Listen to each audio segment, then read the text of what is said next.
దేశం మొత్తం తమ వైపు చూసేలా వైసీపీ ఎన్నికల్లో అభ్యర్థులను నిలిపిందని ఆ పార్టీ నేత సజ్జల రామకృష్ణారెడ్డి అన్నారు. విజయవాడలో మహాదోపిడీ పుస్తకాన్ని ఆయన ఆవిష్కరించి మాట్లాడారు. ఎస్సీ, ఎస్టీ, బీసీ, మైనారిటీలకు ఎన్నికల్లో పోటీ చేసే అవకాశం వైసీపీ కల్పించిందని చెప్పారు. దీన్ని జీర్ణించుకోలేకనే వైసీపీ అధికారంలోకి రాకుండా అన్ని శక్తులు ఏకమై కుట్రలు చేస్తున్నట్లు తెలిపారు. మరి బీజేపీ, కాంగ్రెస్ బహుశా దేశమంతా కొట్టుకుంటున్నాయో కానీ ఇక్కడ మాత్రం రెండు పార్టీలు కలిసి ఎట్టయినా సరే చంద్రబాబుని తీసుకురావాలని వాళ్ళు కూడా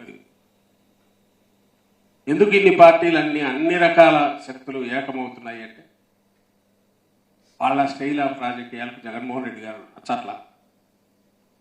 ఈరోజు ఏది అందరినీ పేదలందరినీ ఎత్తున పెట్టుకుంటున్నాడు. అలాగే అన్ని కులాలకు అట్టడుగు వర్గాలను పైకి తీసుకుని వాళ్ళను సాధికారత దిశగా అడుగులు వేయిస్తున్నారు. సమాన అవకాశాలు కాదు, మించి క్రియేట్ చేస్తుంది.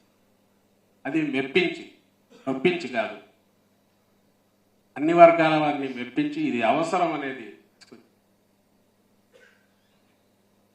మంచి ఆదర్శప్రాయమైన దిశగా ఏదైతే రాజ్యాంగ నిర్మాతలు కోరుకున్నారో, జాతి నిర్మాతలు కోరుకున్నారో, స్వాతంత్ర పోరాట యోధులు కోరుకున్నారు, ఆ సమాజం దిశగా ఈయన అడుగులేస్తుంది. ఇది రాజకీయం అంటే దోపిడీ అనుకోని డిఫరెంట్ లెవెల్స్లో సరే దానికి పరాకాష్ఠగా రూపంగా చెప్పాలంటే చంద్రబాబు నాయుడు అయితే, మిగిలిన వాళ్ళందరూ సంప్రదాయ రాజకీయాలు అంటే ఏంటివి? ఎమ్మెల్యేలుగా ఏదో రకంగా నిలబడాలి, అధికారంలోకి వచ్చాక 5 ఏళ్ళు ఎట్లా చక్కదిద్దుకోవాలి, ఏం చేయాలని చూడాలి, కొన్ని ప్రామిస్లు చేయాలి, అందులో కొన్ని 1-2 మాత్రమే నింపాలి, మిగిలినవి మళ్ళీ నెక్స్ట్ ఎలక్షన్స్ వాయిదా వేసుకోవాలి.